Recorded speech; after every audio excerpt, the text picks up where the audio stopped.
Dios lo bendiga nuevamente a todos, a los que se acaban de conectar. Bienvenidos a la clase. Amén. Saboteur. Perfecto. Esta es la segunda clase que tenemos de la materia o el curso de apologética. La primera clase está montada en el canal del instituto en YouTube y allí pueden ustedes adelantarse, recordando los compromisos o las actividades que tenemos en Classroom. Si tienen alguna dificultad para ingresar a esta herramienta, me confirman por el chat, porque la idea es que ustedes ingresen y puedan descargar el material o el libro que estamos utilizando como guía para esta materia y al mismo tiempo puedan estar adelantándose en las autoevaluaciones que vamos a estar realizando cada semana en esta materia, ¿sí? Entonces vuelvo y reitero, eso es un compromiso, es una actividad que nos ayuda a reafirmar lo que estamos desarrollando cada viernes en clase. Entonces, los motivo para que hagan la autoevaluación. Menos de 5 minutos se demoran haciendo esto. Y puedan, pues, las tareas las puedan estar también desarrollando en cada semana, ¿sí? Estuve revisando y muy pocos, pues, habían hecho la autoevaluación, pero reitero, queda esta semana para que se pongan al día y también en la tarea que quedó estipulada para esta semana. Entonces, la semana pasada iniciamos, ¿sí? Hicimos una introducción. Quiero que me confirmen si me están escuchando bien.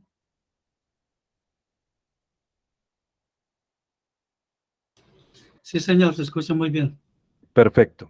Entonces, hicimos una pequeña introducción y hasta llegamos a este punto importante de la definición de lo que es apologética.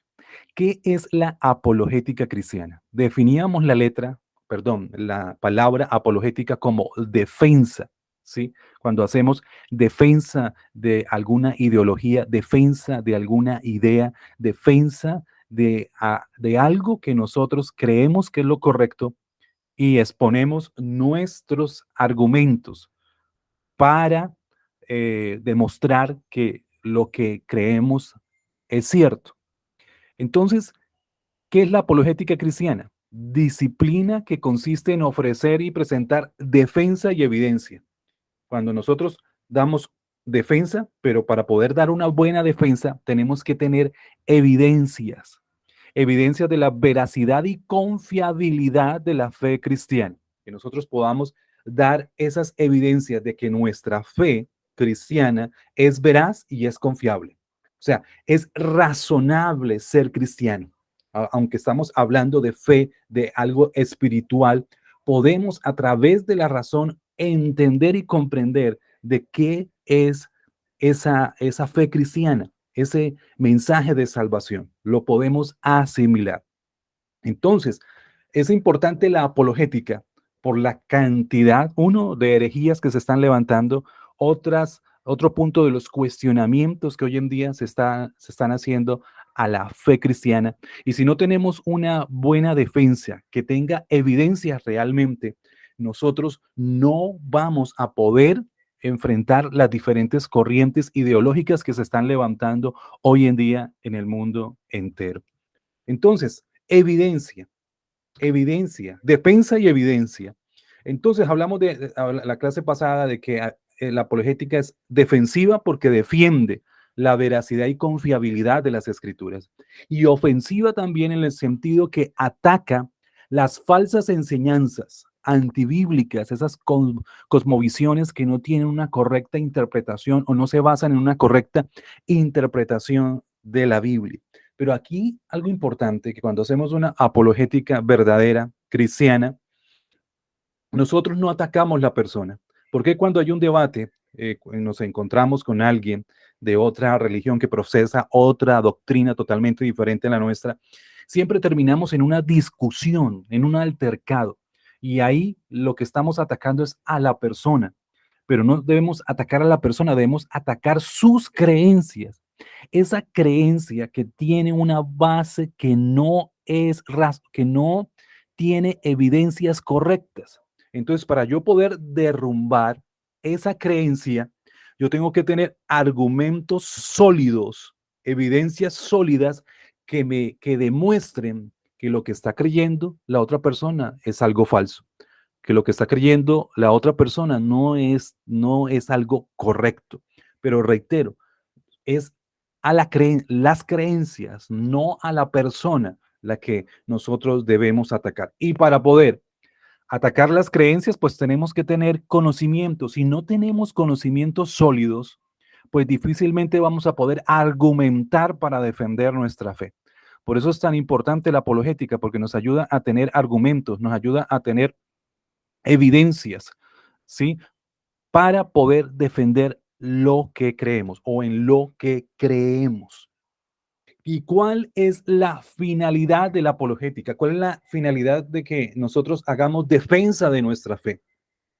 Algunos utilizan la apologética para defender su punto de vista. ¿Y cuántas veces no caemos en ese error? Que tratamos de defender mi punto de vista, que mi punto de vista prevalezca por encima del otro y que mi creencia es la que va a vencer. Pero esa no debe ser la expectativa final cuando hacemos defensa de nuestra fe. ¿Cuál es la principal finalidad de la apologética? La finalidad de hacer defensa, de defender lo que creemos, es la propagación del Evangelio de nuestro Señor Jesucristo de una manera lógica y coherente.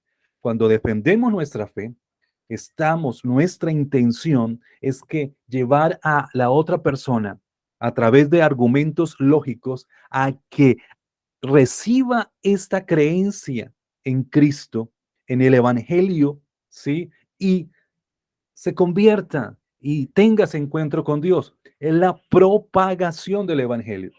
Si tenemos eso en mente, siempre nosotros vamos a realizar apologética desde la mansedumbre, desde la humildad, como dice el apóstol Pedro, porque lo que estamos buscando es que esa persona cambie su cosmovisión, que no es la correcta, y pueda entender que el Evangelio, el mensaje de Cristo, la fe cristiana, es el camino correcto. Entonces, ¿para quiénes es la apologética cristiana? ¿Quiénes son los que tienen que hacer defensa? ¿Quiénes son los que tienen que argumentar para defender la fe? Los líderes, los pastores, los que han estudiado.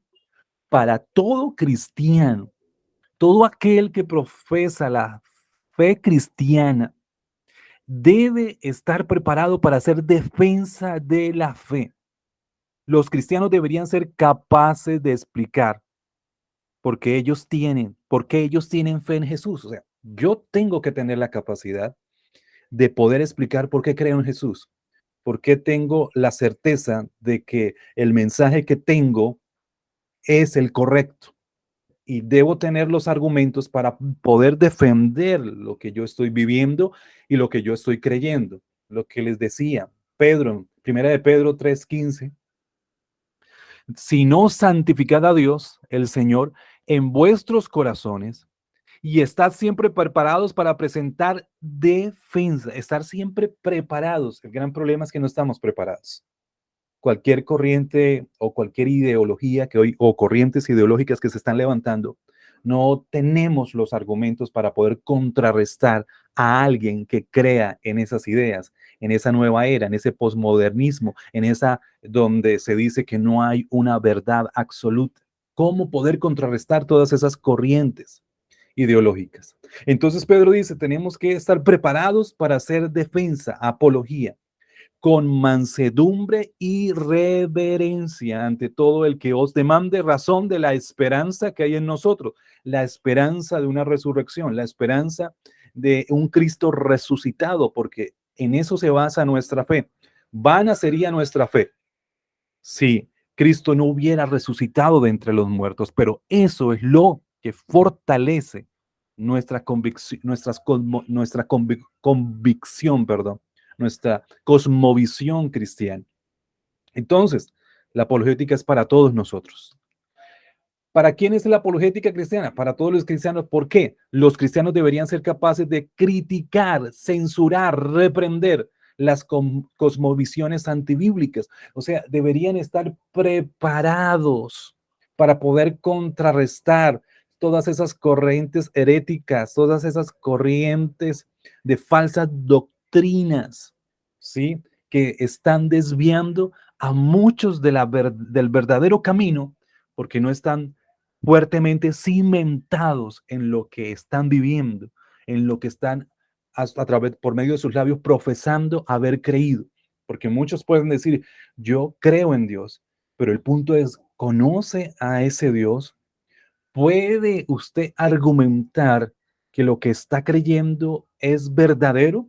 Y si alguien de una falsa doctrina, ¿sí? Viene y le trae un mensaje totalmente diferente. Como no tiene bases sólidas, pues fácilmente puede entrar en esa falsa enseñanza y creer, ahora sí estoy conociendo la verdad, cuando está conociendo la falsedad. Entonces, aquí hay un punto importante. Nosotros debemos tener un equilibrio entre cuando seguimos a Jesús, debe haber un equilibrio. Seguir a Jesús no quiere decir que tienes que apagar tu cerebro, o sea, que yo no tenga que razonar, sino que todo lo tenga que creer. Sí, lo creemos por fe, pero tenemos que razonar porque hablamos de que Dios es un Dios de sabiduría, de conocimiento, ¿sí? Y el Antiguo Testamento, los profetas nos hablan que el pueblo pereció porque no conoció a su Dios. Entonces, ¿qué significa seguir a Jesús? Significa entregar todo lo que somos. ¿Qué somos? Corazón, mente y alma. Cuando yo me convierto, le entrego mi corazón, le entrego mi mente y le entrego mi alma. ¿Sí? Entonces, yo tengo un encuentro con Dios, afecta mis emociones, afecta mi corazón, afecta mi alma, pero mi mente también es transformada. Parte de nuestra mayordomía como seguidores suyos es usar las habilidades que Dios nos ha dado, o sea, nuestro intelecto. Así o sea, tenemos una naturaleza caída, sí, pero Dios nos ha dado intelecto, dice la Biblia. El Nuevo Testamento nos habla que tenemos la mente de Cristo y a través de ese conocimiento podamos glorificar a Dios. ¿Y cómo podemos glorificar? Por medio de ese conocimiento, podamos llevar a otras personas al verdadero encuentro o la verdad que está explícita en la Biblia. Permítanme aquí. Entonces, perdonan que estaba habilitando. Listo, correcto. Entonces, debe haber un equilibrio, conocimiento con mis emociones, ¿sí? Entonces, mi cerebro debe estar conectado con la Biblia, debe estar conectado con la palabra. Yo tengo que discernir, tengo que estudiar, ¿sí? Tengo que entrar en esa profundidad de la palabra y a través de ese conocimiento yo también tengo que encontrar todos aquellos argumentos que me demuestran que creer en la Biblia es algo razonable, que creer en la Biblia es algo confiable. Porque si alguien viene y me dice, no, es que la Biblia es falsa, usted le puede hablar de la Biblia, no, mire lo que dice ahí y hablarle de pasajes y mostrar cada pasaje cómo está relacionado y cómo es toda la Biblia cristocéntrica.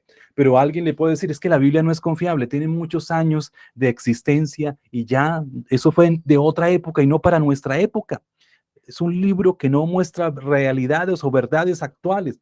¿Cómo yo puedo demostrar que la Biblia es o es correcta?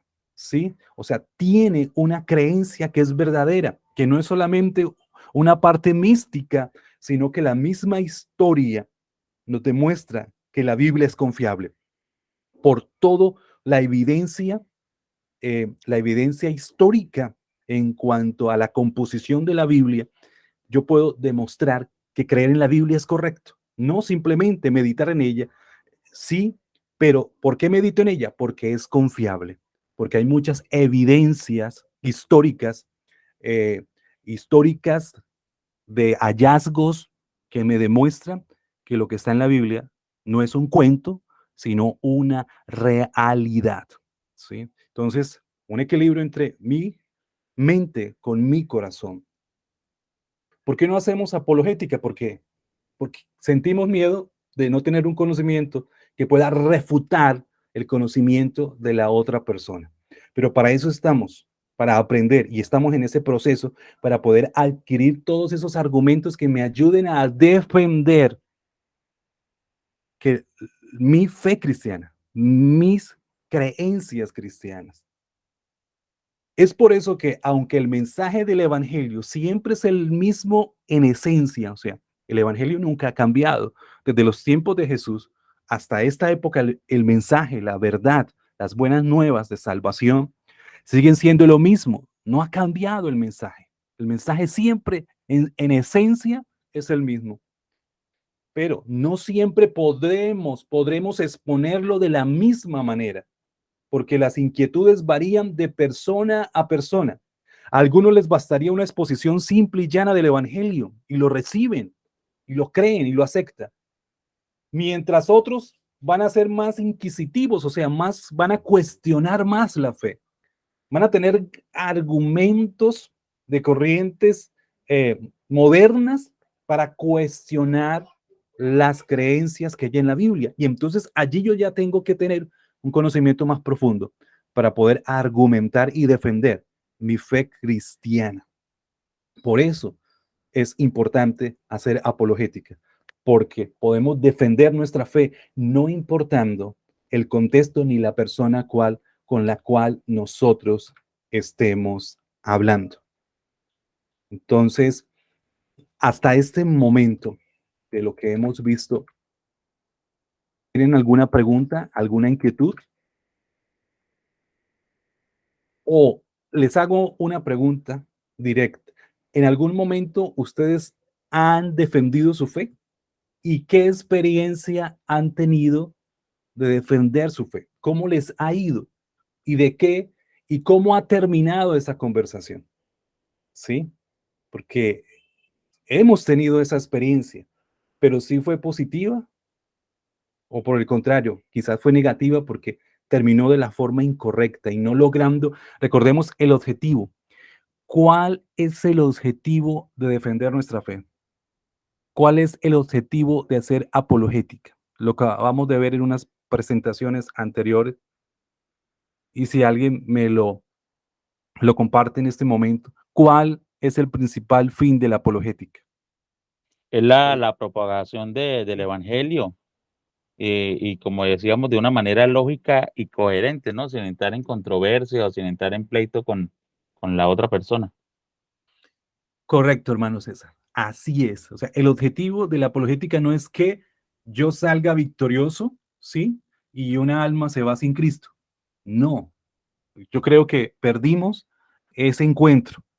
El objetivo de esa persona es que ese individuo razone, cuestione lo que está creyendo y vea que la fe cristiana es razonable, que la fe cristiana no es para un grupo que no tiene intelecto, sino por el contrario, es para las personas que son inteligentes y que toman la decisión correcta de creer en algo que es confiable. Pero para poder demostrar, tengo que tener evidencias y tengo que tener herramientas, que eso es lo que vamos a tratar de desarrollar en estas clases. Entonces, miremos que desde los tiempos bíblicos y mucho más, o sea, hablando en el Nuevo Testamento y en el Antiguo Testamento, hubieron ciertos errores doctrinales, ¿sí? Que en ese instante las personas tuvieron que levantarse y defender lo que estaban creyendo, levantarse y cuestionar ese error doctrinal y demostrar cuál era el correcto, porque no simplemente era decir, están mal, pero ¿por qué estoy mal? ¿Cuál es la razón por la cual estoy mal? Y si miramos el comienzo de la iglesia primitiva tuvo que enfrentar muchas herejías, muchas falsas doctrinas que iban altercando contra la verdad del evangelio.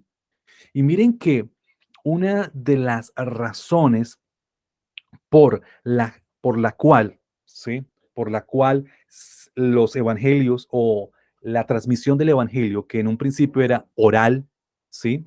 Se tiene que escribir, fundamentar en una escritura, aparecen los evangelios ya escritos por las falsas doctrinas, por las falsas enseñanzas. Entonces, una de esas formas de contrarrestar eso era demostrar la verdad escrita, que no simplemente era interpretada, sino ya hay algo escrito que me muestra cuál es la verdad. Y entre los errores doctrinales que enfrentó la iglesia primitiva, uno de los más fuertes fue el judaísmo, la religión judaizante. Y más que la religión judaizante, fue el fanatismo judaizante, o sea, el extremo del concepto de la religión judía. Cuando empezó la iglesia primitiva, estaba compuesta por gentiles y judíos, pero hubo un altercado en ellos, porque los judíos decían que los gentiles que llegaban a conocer a Cristo, ellos tenían que guardar los rudimentos de la ley. Y ahí está el problema. El problema surgió cuando ciertos judíos cristianos, o sea, judíos que se convierten al cristianismo, judíos cristianos, llegaron a las iglesias, ¿sí? Y es ahí donde empieza el conflicto, donde ellos empiezan a decir, tienen que guardar la ley, ¿sí? Y se basan, tenían sus textos bíblicos que les decían, hay que guardar la ley. Pero el apóstol o los líderes de la iglesia tienen ahora un cuestionamiento muy fuerte y es allí donde ellos tienen que defender el evangelio, defender el nuevo mensaje, defender cuál es la verdad. Y es ahí cuando todos los líderes de la iglesia primitiva deben hacer apologética. Y es allí donde empieza el primer concilio en Jerusalén, porque había un problema bastante grande en la iglesia, ¿sí? Y el altercado entre judíos y gentiles era muy fuerte. Y por eso fue necesario que se reunieran todos los líderes. Allí en Hechos capítulo 15 nos muestra ese momento. Y ahí esa reunión o ese concilio, ese primer concilio que se hace de la iglesia primitiva, es un concilio apologético, porque lo que tratan es de defender cuál es la verdad. ¿Cuál es el verdadero mensaje? El correcto. Ahí lo tenemos en Hechos capítulo 15, del 1 al 2. Entonces algunos que venían de Judea enseñaban a los hermanos, si no os circuncidáis conforme al rito de Moisés, no podéis ser salvos. ¿Qué decían los judíos? Los judaizantes deben hacer los ritos mosaicos, si no, no pueden ser salvos. O sea, no era solamente creer en Jesús y creer en su obra de redentora, sino que también tenían que guardar los rudimentos de la ley, una incorrecta interpretación del Evangelio.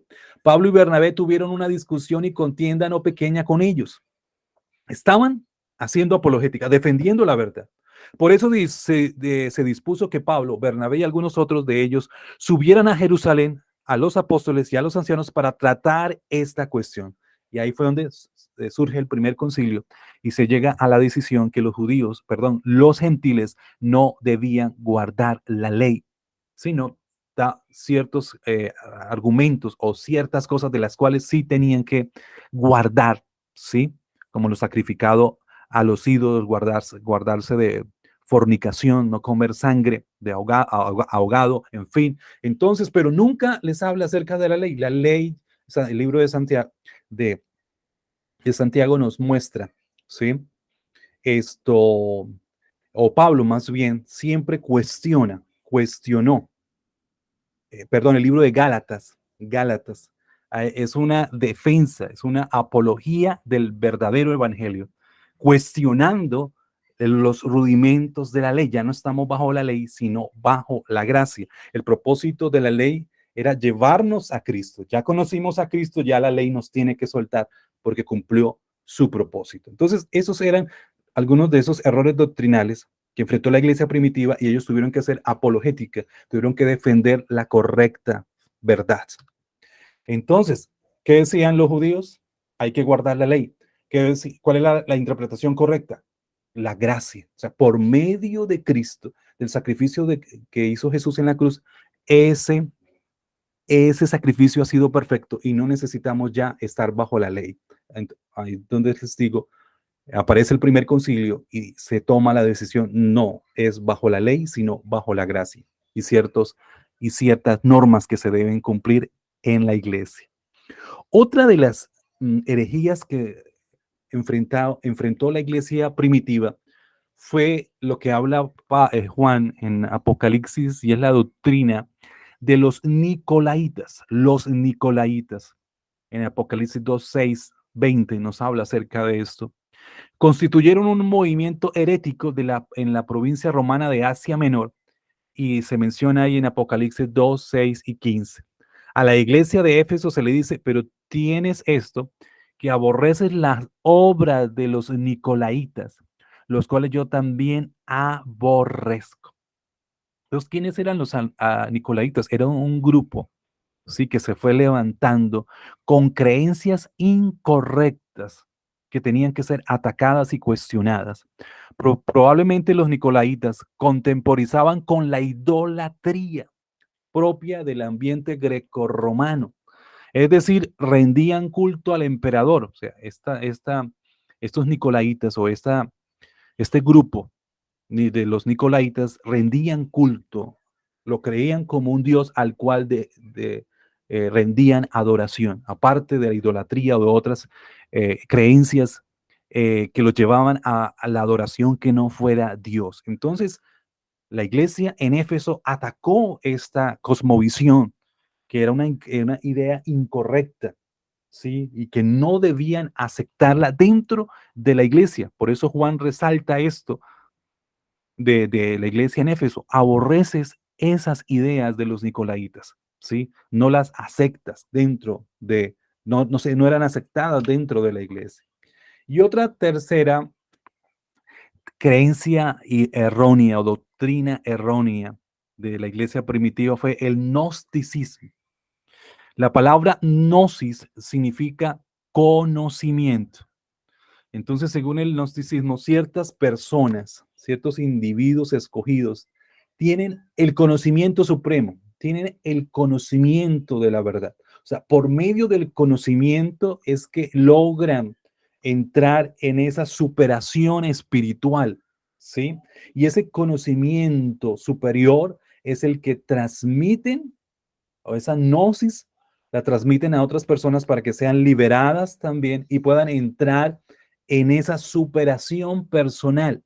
Y aquí vemos que el gnosticismo no depende o la salvación para los gnósticos no depende de la muerte de Jesús en la cruz, sino que depende del conocimiento que ellos están adquiriendo, del conocimiento que los está llevando a una autosuperación. O sea que dependen de lo que ellos hacen, dependen de su intelecto, ¿sí? Para alcanzar la salvación. La obra de Cristo no es suficiente. El conocimiento humano es el supremo y eso es lo que se va transmitiendo a otras personas. Allí Pablo a Timoteo le habla acerca de esto en 1 Timoteo 6, 20 al 21. Oh Timoteo, guarda lo que se te ha encomendado, evitando las profanas pláticas sobre cosas vanas y los argumentos de la falsamente llamada ciencia, o sea, la gnosis, falsamente llamada ciencia, ¿sí? La cual profesando algunos, o sea, dentro de la iglesia algunos ya estaban profesando esto, se desviaron de la fe, se desviaron del verdadero camino porque creyeron que ese conocimiento superior era el que los iba a llevar a la realización personal. Pero miren que en la gnosis está la superación o la realización personal, depende del mismo individuo, ¿sí? Depende del conocimiento adquirido y nunca depende de la obra de Cristo en la cruz del Calvario. Entonces, vemos cómo estas corrientes heréticas se levantaron en la iglesia primitiva y los apóstoles tuvieron que defender, atacar. Miren que era una apologética no solamente defensiva, sino ofensiva, porque había que destruir esos argumentos, esas creencias, no las personas, los argumentos para que la verdad prevaleciera en la iglesia y las personas no se desviaran. Qué importante esto. Si tengo un conocimiento sólido y tengo herramientas para poder demostrar lo que yo creo, ninguna corriente falsa me va a poder desviar de mi fe cristiana. Pero lamentablemente hoy vemos muchos cristianos que se desvían del camino verdadero porque no tienen un conocimiento profundo ni argumentos que, que les sirvan para defender su fe. Hermano Marcos, Sí, hermano César. algo acerca, muy importante tocar acerca del gnosticismo es que pues ellos creían de que Jesús no había venido en forma corporal o en forma de hombre, ¿no? Sino que había sido que poseyó o que se tomó influencia en otra persona que sí era humana, y quien murió en la cruz no fue el Cristo celestial, digámoslo así, sino fue el Jesús que estaba en la tierra, que él abandonó ese cuerpo antes de ser crucificado. Esa era una de las enseñanzas del gnosticismo. Y ahí es correcto, hermano César, vale, muy importante esa aclaración. Y ahí pierde trascendencia la muerte de Jesús en la cruz, porque el que murió en la cruz no fue no fue Dios, sino fue un hombre. Entonces, si fue un hombre, su sacrificio no fue trascendental. Y por eso es necesario ir a algo superior, al conocimiento superior, que me ayude a entrar en esa realización espiritual suprema. Entonces, todo este contexto fue el que vivió la iglesia primitiva. Y reitero, muchos se desviaron porque no tenían fundamentos fuertes. Ahora, ¿cuál es la actualidad? ¿A qué nos estamos enfrentando hoy en día? Si vemos todo lo que está pasando en nuestro presente, vemos que hay muchas corrientes doctrinales, ideológicas, que están desviando las creencias de las personas y las están envolviendo y llevando totalmente al abismo, ¿sí? Y si nosotros vamos a tratar de cuestionar y de doblegar esas ideas, nosotros debemos tener fuertes herramientas que nos sirvan para poder desarticular esas ideas falsas. Miren que la época del siglo pasado, siglo XX, siglo XIX, se le llama la época del modernismo, en todos los avances que tuvo el ser humano durante estos 2 siglos pasados, todos los avances científicos, industriales, tecnológicos. ¿Cuál era la bandera del modernismo? Que a través del conocimiento, el hombre, de la razón, el hombre podría llegar a la realización suprema, podría alcanzar, conquistar muchas cosas. Y así fue, el hombre conquistó, y no solamente conquistó esta tierra a través de los avances tecnológicos, científicos, descubrimientos, sino que conquistó también la luna, conquistó el espacio, ¿sí? Pienso que esa fue una de las cúspides en el desarrollo intelectual del ser humano, el haber conquistado el espacio. Entonces, el modernismo llevó al hombre a la cúspide, pero allí en la cúspide el hombre no encontró nada, porque si no está Dios, el problema es que no va a encontrar nada más y va a entrar en un vacío profundo. Entonces, el modernismo dejó a las personas en un vacío, en el sentido en que no veían algo más, ¿sí? Entonces, después de que la razón no llenó el corazón del ser humano, ¿sí? Viene la época que se conoce hoy en día como el posmodernismo.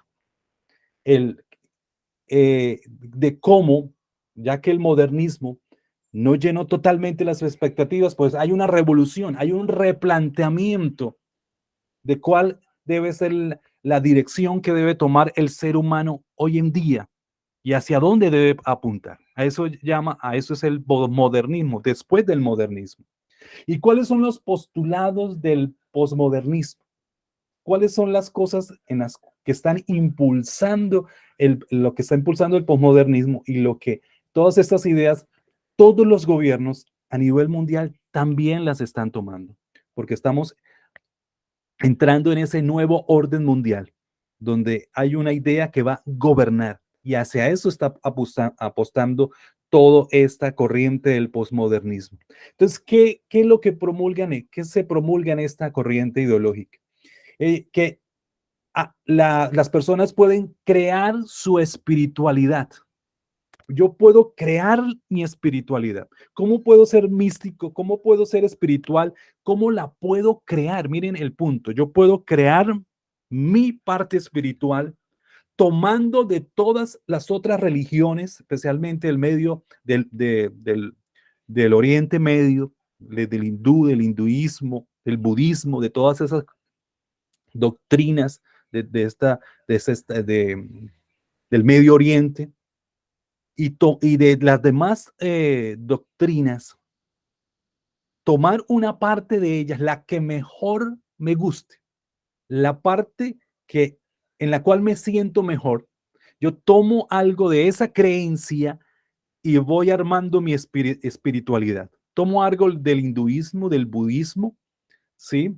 Y de las demás religiones y voy armando mi propia espiritualidad con mi propia creencia. O sea, hay un sincretismo en el sentido en que es una mezcla de diferentes religiones y yo armo lo que yo creo que es verdad. Armo mi espiritualidad, empiezo a armar mi rompecabezas espiritual. Por eso ese es uno de los postulados. Las personas pueden crear su espiritualidad tomando de todas partes y armar lo que ella cree que es cierto, pero ¿por qué lo acepta? Porque se siente bien. Porque si lo hace sentir bien, asume esa creencia.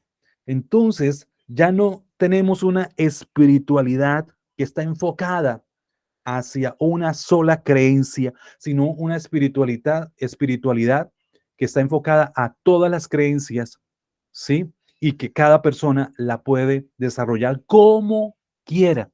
El gran problema es que el hombre no sabe lo que quiere, ¿sí? No sabe lo que quiere y entonces lo que está armando es algo que no tiene forma.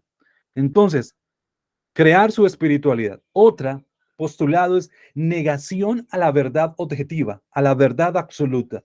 En el posmodernismo no existe la verdad absoluta, no existe la verdad objetiva, no existe la moral total o absoluta, porque para lo que es bueno para una persona, o perdón, malo para alguien, si para otra persona eso es correcto, porque no hay una moral que gobierne a todo el mundo, no hay una moral absoluta.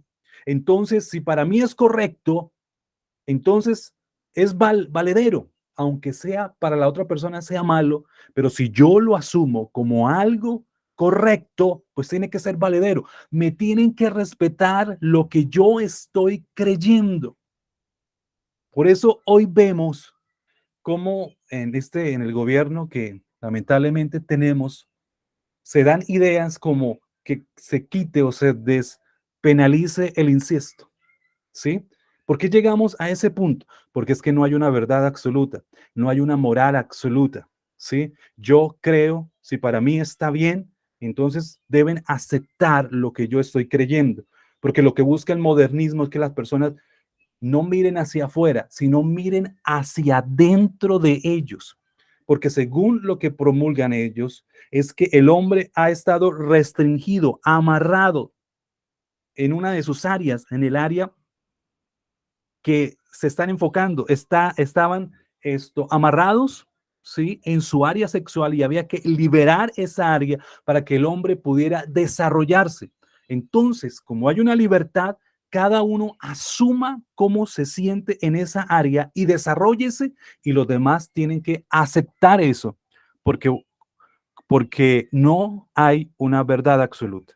Las verdades absolutas es Dios creó al hombre y a la mujer, pero eso ya en esta edad posmoderna no se acepta, porque ya no ya es relativo qué es hombre, ya es relativo qué es mujer, ya es relativo qué es familia hoy en día, ya se está replanteando qué es la familia, porque ya la familia no se acepta como viene o como está, sino ya tiene otra composición totalmente diferente, porque, porque no hay una norma absoluta.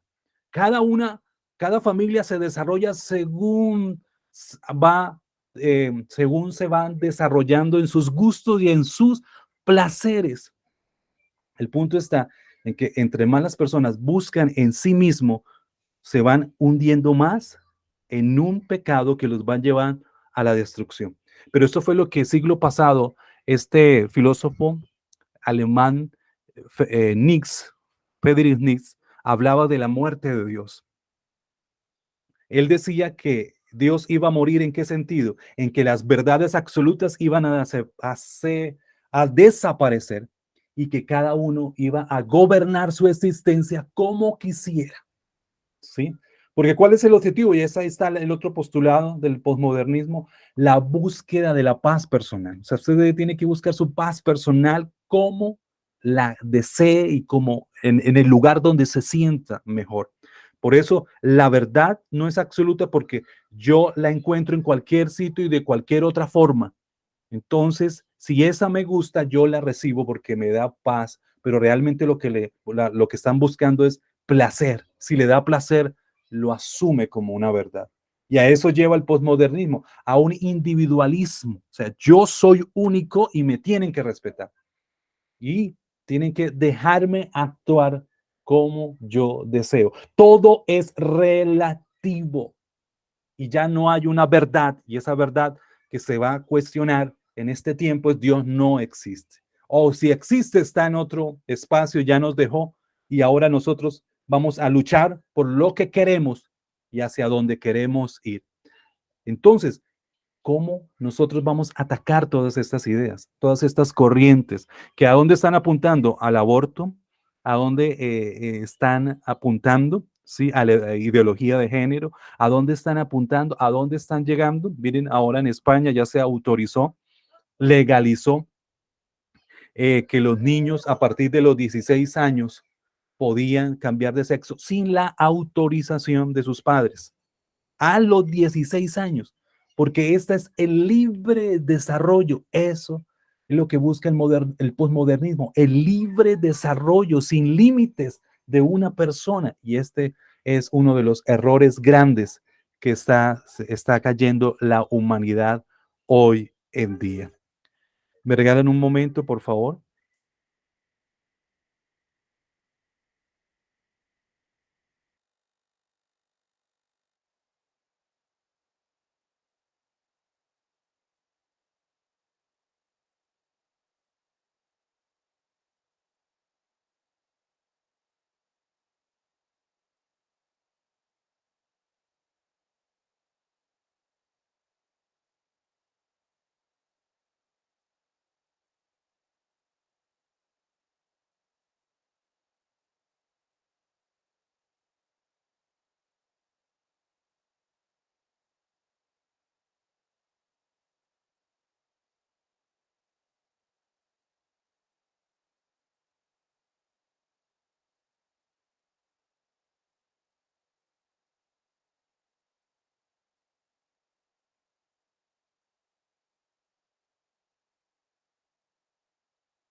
Bien, entonces estamos hablando acerca del posmodernismo.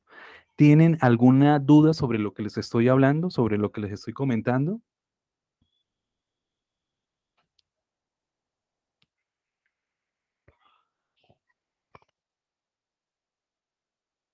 Bueno, No, hasta el momento bien, hermano Marcos. listo. Entonces, a eso es lo que nos estamos enfrentando hoy en día, una era posmoderna donde no hay verdad absoluta, donde no hay una moral que gobierne a las personas, donde cada persona crea su espiritualidad, donde todo es relativo y hay un individualismo y se deben respetar esos derechos individuales, no colectivos. Entonces, ahora sí, tenemos que prepararnos, armarnos de todas las herramientas para poder defender nuestra fe en esta era posmoderna. Entonces, ¿qué es lo que hoy en día fuertemente se cuestiona en primera instancia? La existencia de Dios. Dios no existe. ¿sí? Entonces vamos a ver algunos argumentos sobre la existencia de Dios para hacer una correcta apologética. A lo largo de la historia, los diversos teólogos y filósofos han venido desarrollando argumentos lógicos en favor de la existencia de Dios. Argumentos que defienden la existencia de un ser superior, de un ser inteligente.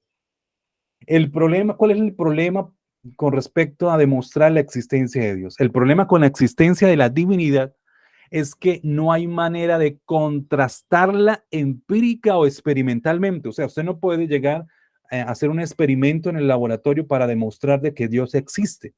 Usted no puede a través de algo visible mostrar o demostrar de que Dios existe, porque Dios es una persona inmaterial, es algo espiritual. Entonces, de forma experimental no podemos demostrar que Dios existe.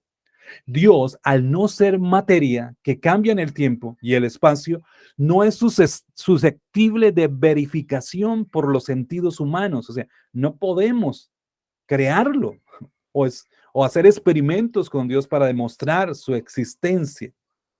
Asimismo, también podemos hacer todo lo contrario. Todo lo contrario también es cierto.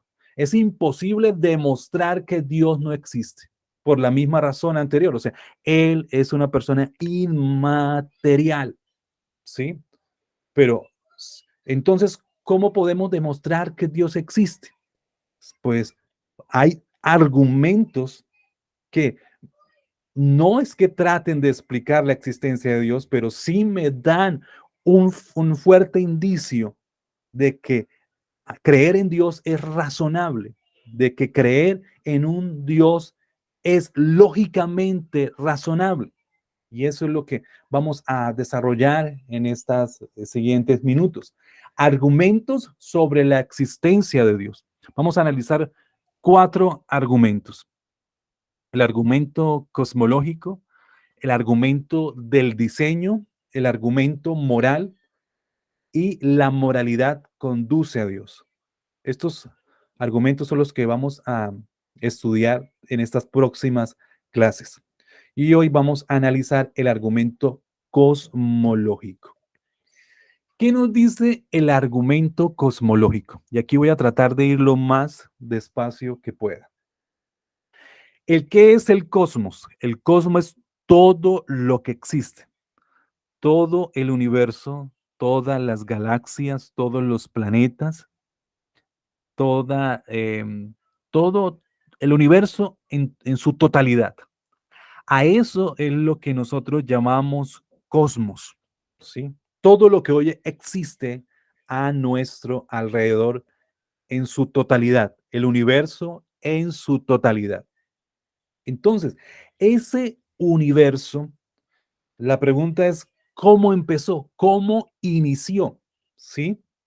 Entonces, toda causa tiene un efecto, ¿sí? Entonces tenemos el efecto. El efecto es todo el universo que hoy conocemos, el mundo que conocemos, ¿sí? Es lo que está en este presente.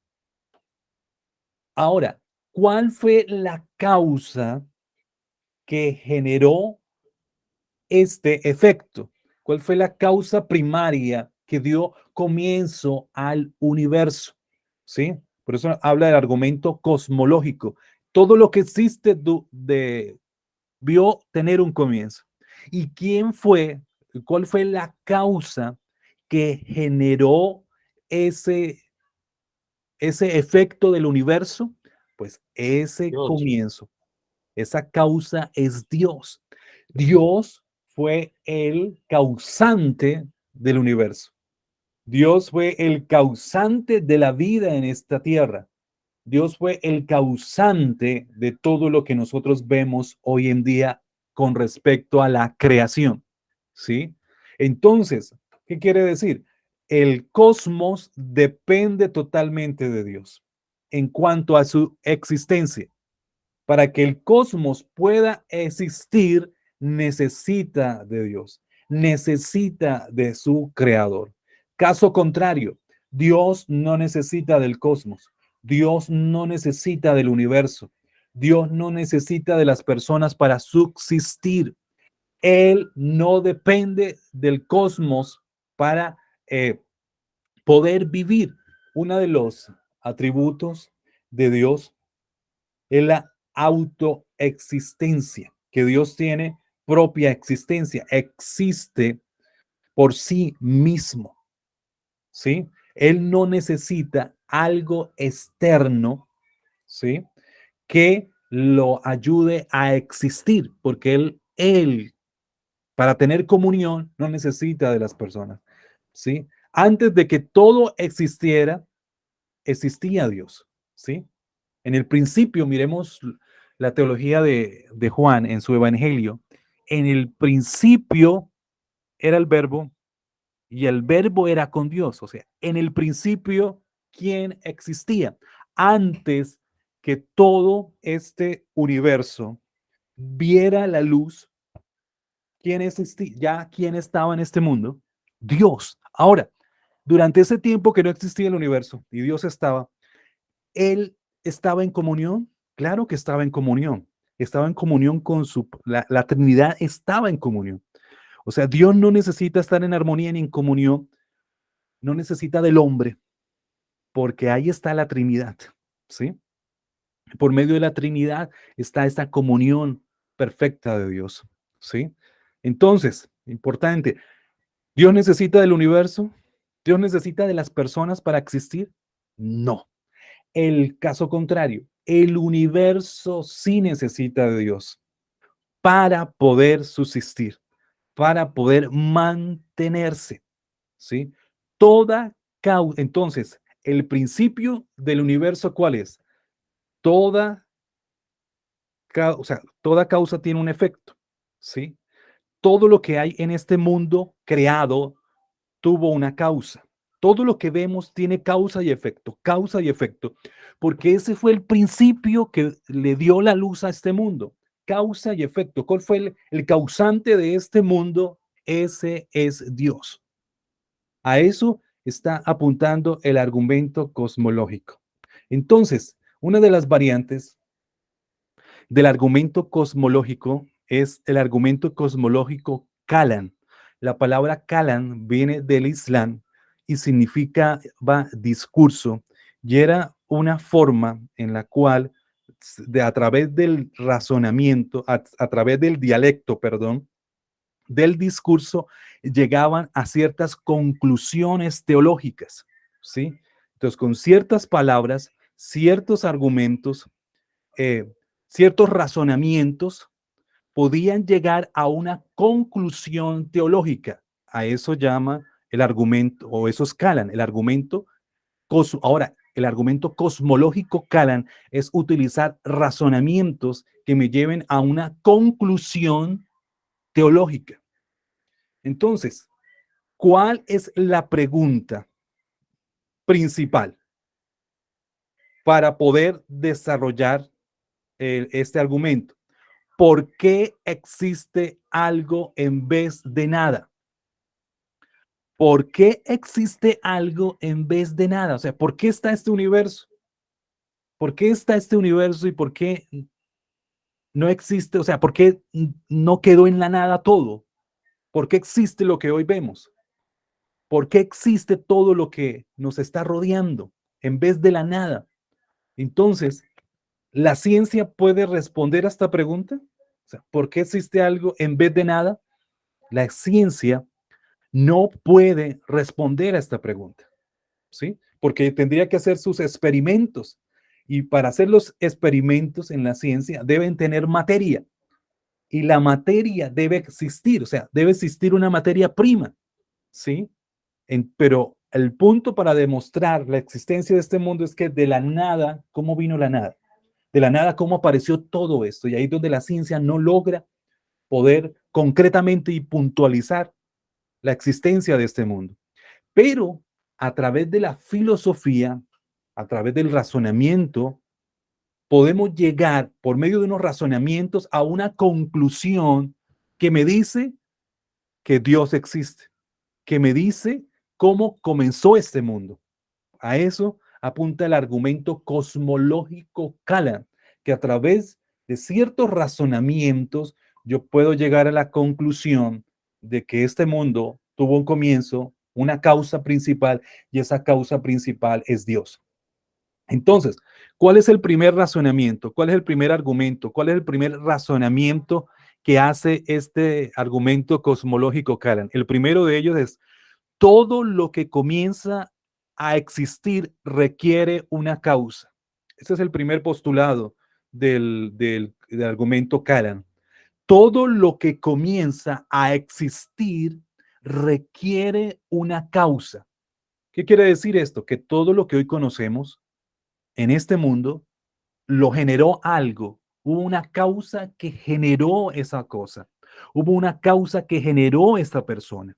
Todo lo que hoy existe, los planetas, el espacio, cada área de este mundo, si está existiendo, ¿qué requiere para su existencia? Que hubo una causa que generó esa existencia.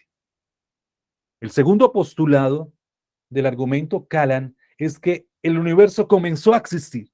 O sea, si hay causa, si existe, ¿sí? Hubo una causa que generó este mundo.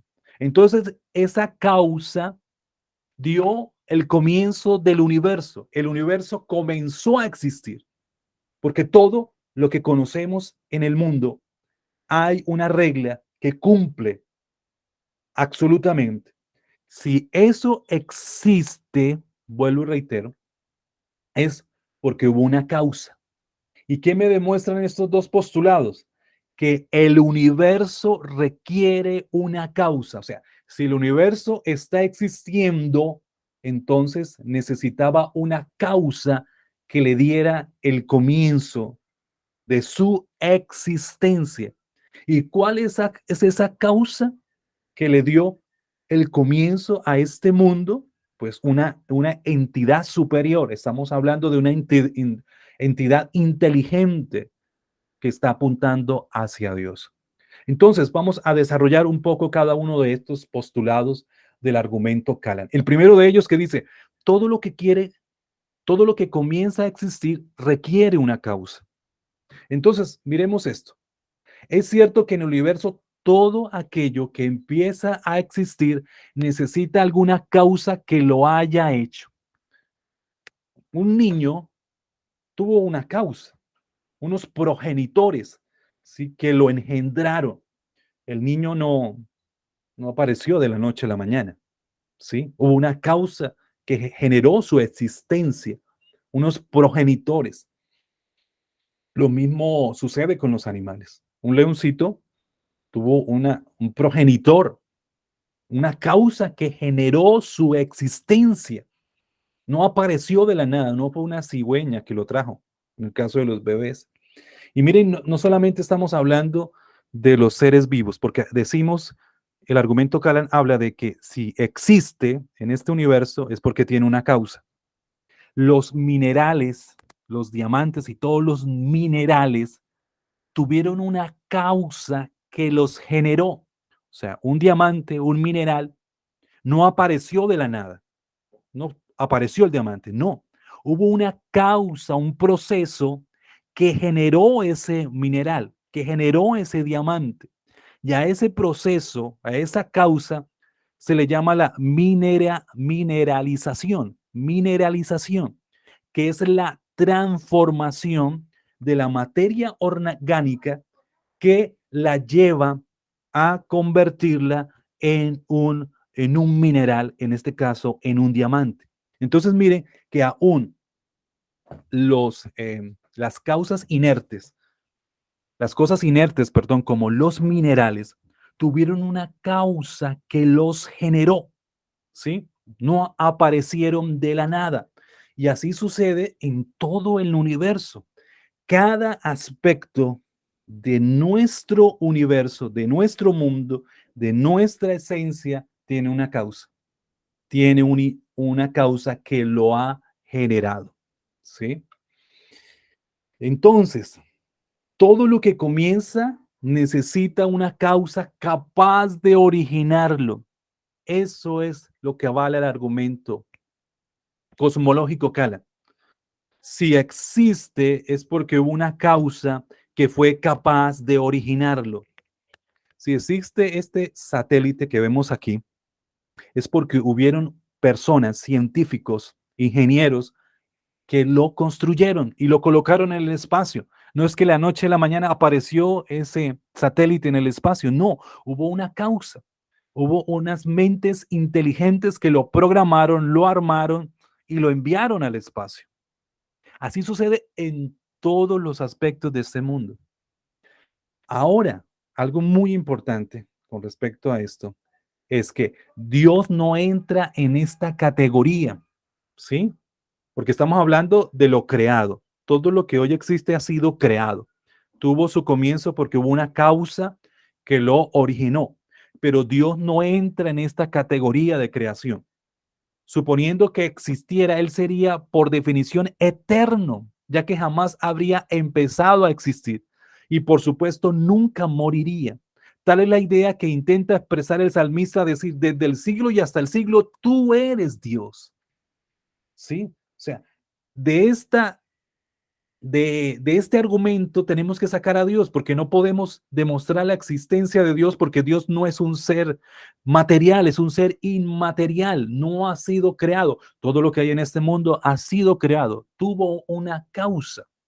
Entonces, la pregunta acerca de quién creó a Dios es absurda, porque si es Dios, si Él es eterno, ya no puede haber sido creado. No, no hay que buscar argumentos para demostrar cómo apareció Dios, porque Él se sale de todo ese contexto. Entonces, en la nada absoluta no hay energía, ni materia, ni espacio, ni tiempo. Tal como decían los antiguos filósofos griegos, de la nada no viene nada, ¿sí? Entonces, el universo no pudo venir de la nada.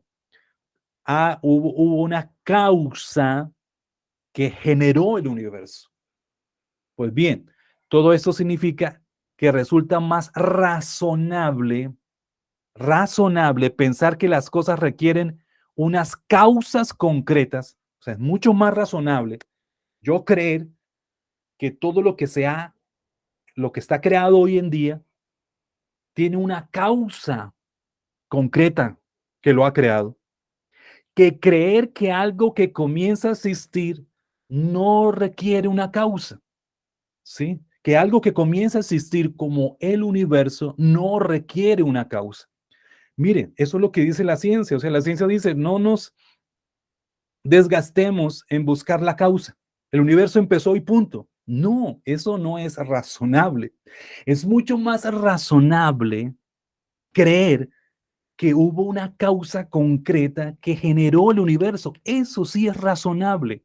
Eso sí es intelectualmente creíble a pensar de que de la nada empezó a existir. Por eso el argumento Callan es muy concreto, porque a través del razonamiento me lleva a decir es que es mucho más fácil creer que hubo una causa, es mucho más razonable demostrar o creer que hubo un comienzo, una causa que generó el mundo, que pensar que de la nada empezó todo lo que hoy vemos. Entonces, ya el primer postulado del argumento Callan es todo lo que comienza a existir requiere una causa. Todo lo que hoy vemos en el mundo tuvo una causa, ha tenido una causa. El segundo de ellos, el universo comenzó a existir. Claro que comenzó a existir. Y científicamente se puede demostrar, sí, el Big Bang, el comienzo, la explosión, nos demuestra que hubo un comienzo y hubo un ente superior que le dio inicio a este mundo. El Big Bang afirma que el espacio, la materia o la energía y el tiempo fueron creados en un instante. En un instante, todo este universo fue creado.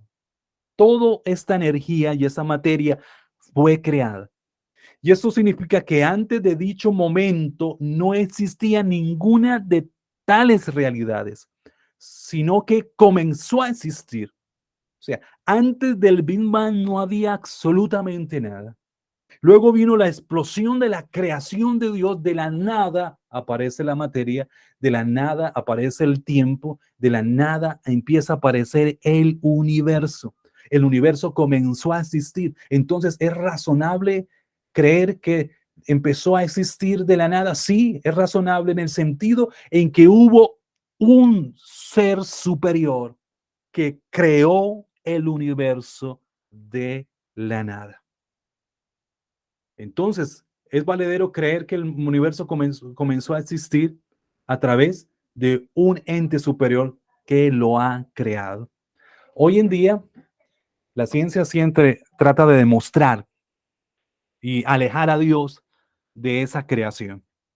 Y a través de experimentos en laboratorios, han logrado crear la materia. La materia es el comienzo del mundo, con lo cual se inició este universo. Entonces, en pruebas de laboratorio, han logrado crear la materia y la han eh, encapsulado, la han metido en ciertas cápsulas, en ciertos envases, han metido esa materia que han creado. Entonces, algunos dicen, ya el hombre creó la materia de forma natural. Y como fue capaz de crear la materia de forma natural, así sucedió el comienzo del universo. De forma natural se creó, de forma natural apareció, porque miren que ya en un laboratorio hemos creado la materia. Pero, ¿cuál es el cuestionamiento? Que con respecto a la materia, cuando se crea la materia, hay algo contrario, ¿sí? Que se llama la antimateria, ¿sí? Que es como la parte negativa de esa materia, ¿sí? Entonces, en la misma proporción que se crea la materia, aparece la antimateria, en la misma cantidad. Entonces, en esos laboratorios que ellos hicieron, la misma cantidad de materia que crearon, apareció la misma cantidad de antimateria. ¿Cuál es el problema? Que cuando se fusionan o se tocan la materia y la antimateria, se anulan, se destruyen, se acaban, ¿sí? O sea, no hay una creación, sino una destrucción, ¿sí? Espero hacerme entender. Cuando en el laboratorio crean la materia automáticamente, y eso es una regla de la física, también se creó la antimateria. El problema es que cuando las dos se fusionan y se tocan, se anulan y se destruyen, ¿sí? Entonces, la gran pregunta es si al principio, cuando se creó el universo, se creó de la nada, de forma natural, la materia, esa antimateria que se generó en la misma proporción. Y si se hubieran fusionado, se hubieran destruido totalmente y no hubiera aparecido la vida que hoy conocemos. Ciertas, las investigaciones que se han hecho hoy en día con respecto al universo han demostrado, porque si esto fuera realidad hoy en día, hubiera una misma cantidad de materia y de antimateria. Pero cuando se logra o hacen los experimentos y logran determinar cuánta antimateria hay en el mundo, en el universo, perdón, dan a encontrar unos cálculos muy mínimos, irrelevantes de antimateria, ¿sí? Porque si fuera sido real, que apareciera de forma natural, entonces debería haber la misma cantidad de antimateria y de materia, pero no es así. La antimateria es mínima la que hay en el espacio. Y esa perfecta condición para crear vida no se pudo hacer de forma natural, sino que un Dios una mente inteligente, tuvo la capacidad poderosa de solo crear materia que pudiera producir la vida que hoy existe en el universo. ¿Cómo, cómo pudo entonces al principio crearse toda la materia del cosmos sin ser contaminada y destruida por su correspondiente antimateria? Esas son las preguntas que se cuestionarían ante la idea de que ya en un laboratorio pueden crear esto. ¿Dónde está hoy en el universo toda la antimateria que debió originarse durante la creación? Si tal formación de materia ocurrió solo mediante procesos naturales, como algunos creen, ¿no se debería hallar una proporción equilibrada al 50% de materia y antimateria? Sin embargo, las investigaciones cosmológicas muestran que la cantidad máxima de antimateria existente en nuestra galaxia es prácticamente despreciable, por no decir no existe. Entonces, solo una mente inteligente pudo solamente crear la materia y que por medio de esa materia se generara la vida. Si el espacio se creó al principio, aquello que lo creó no debería estar contenido en dicho espacio físico. Esto es algo muy importante. Si el espacio se creó, todo el universo se creó al principio, aquel o aquella causa que lo generó debería estar separado de ese espacio físico. Eso significa que lo que causó el universo no podía ser una causa física, porque todas las causas físicas pertenecen al mismo universo y existen dentro del mismo espacio. O sea, lo que creó el universo no pudo haber sido algo físico, porque si fue algo físico, causa y efecto, algo tuvo que haberlo creado. Lo que creó el universo tenía que estar por fuera de ese espacio físico. Y lo mismo se puede argumentar desde la perspectiva del tiempo, o sea, no podía estar limitado por el tiempo. Entonces, toda la materia del mundo surgió en el primer momento, como afirma el Big Bang, lo que sea que causara el comienzo del universo debió ser algo inmaterial, puesto que nada físico podía existir antes de dicho evento. Lo que me dice esto es que lo que creó el universo tenía que ser algo inmaterial. Lo que creó el universo tenía que estar por fuera de la parte física, porque si fuera algo físico tenía que ser creado, por eso tenía que estar por fuera de lo físico, tenía que ser algo inmaterial para poder producir vida. ¿Y quién es un ente inmaterial que tenga inteligencia, que tenga el poder creativo para crear el universo? ¿Cuál es ese ser inmaterial? Pues la conclusión que se llega con el argumento Karan es que ese ser inmaterial, inteligente, que creó el universo de una forma inteligente, fue Dios. ¿Existe alguna entidad que responda a tales características? Claro que sí. El razonamiento lógico nos permite concluir que el universo físico tuvo que ser originado por una mente sobrenatural, poderosa y sabia que no formaba parte de la naturaleza. Ahora, ¿por qué no podía ser, por qué no podía ser parte de la naturaleza? Porque si era parte de la naturaleza, tenía que ser algo creado, tenía que tener una causa, tenía que tener un comienzo, pero Dios no tiene un comienzo, Dios es eterno, desde la eternidad hasta la eternidad.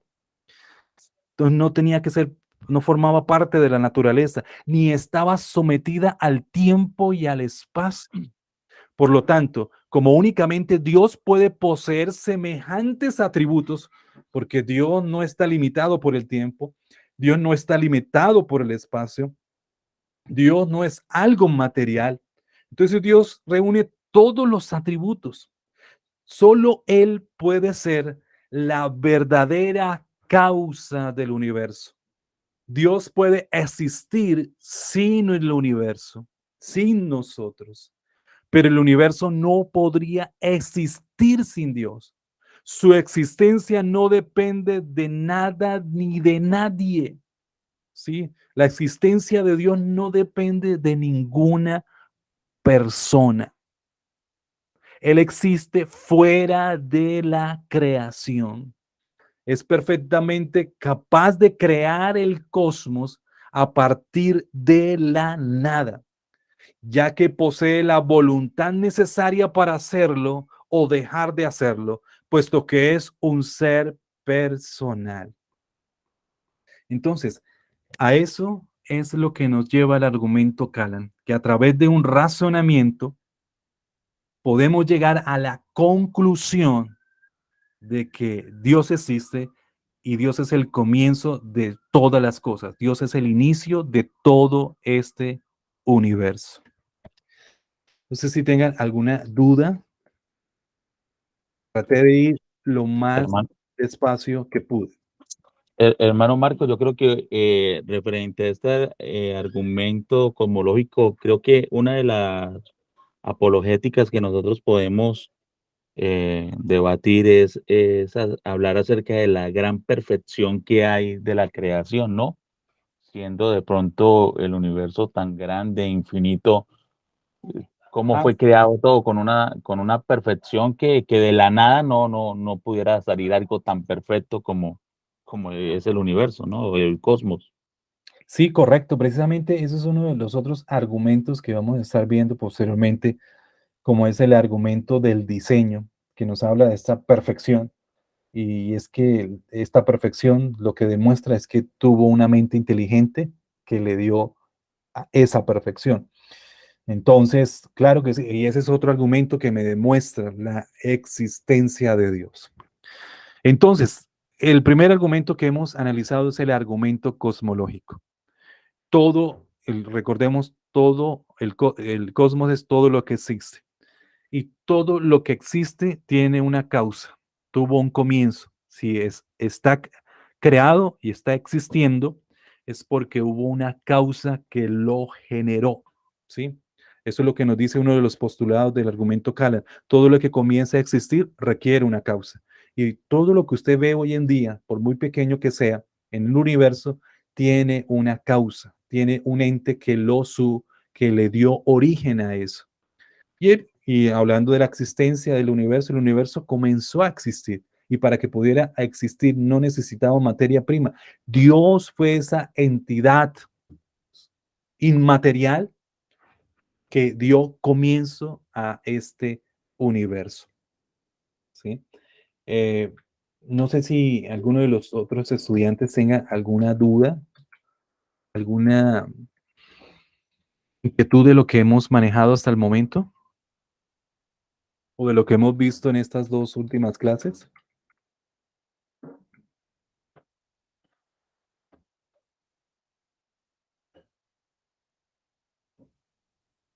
Bien, espero que, o sea, quizás son conceptos que nos cuesta a veces asimilar, pero sé que con la ayuda de Dios, poco a poco, nosotros vamos a ir encontrando esa, esa línea de comprensión para poder utilizar todos esos argumentos y poder defender nuestra fe, ¿sí? Entonces, con esto, pues, si no hay más dudas, no hay más inquietudes, reitero, pues vamos a estar finalizando la clase el día de hoy. No sé, hermana Marixa, hermanos Alejandra, hermana Hilberto, hermana María, hermano Gerald, si tienen alguna duda de lo que hemos visto hasta el momento.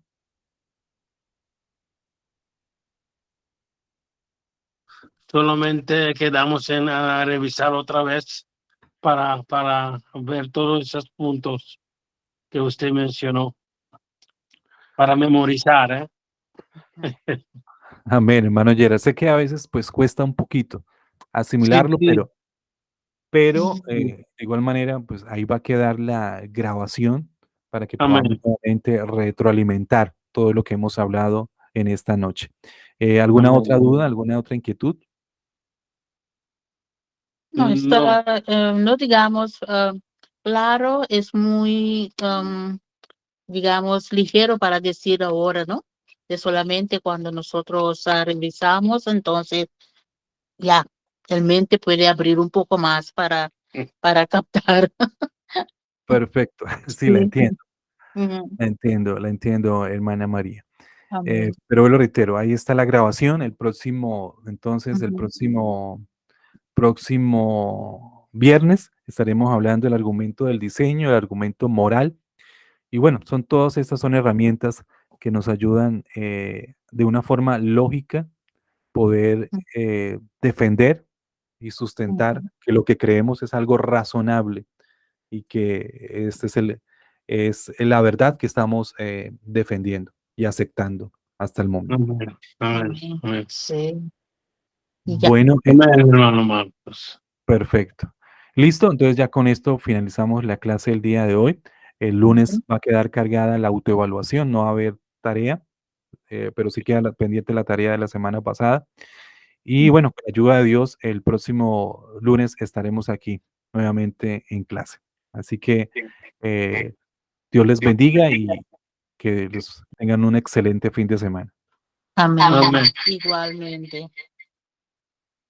Bueno, hermano Marcos, muchas gracias. Bueno, Dios les bendiga. Amén. Dios le bendiga. Amén, hermana Alejandra.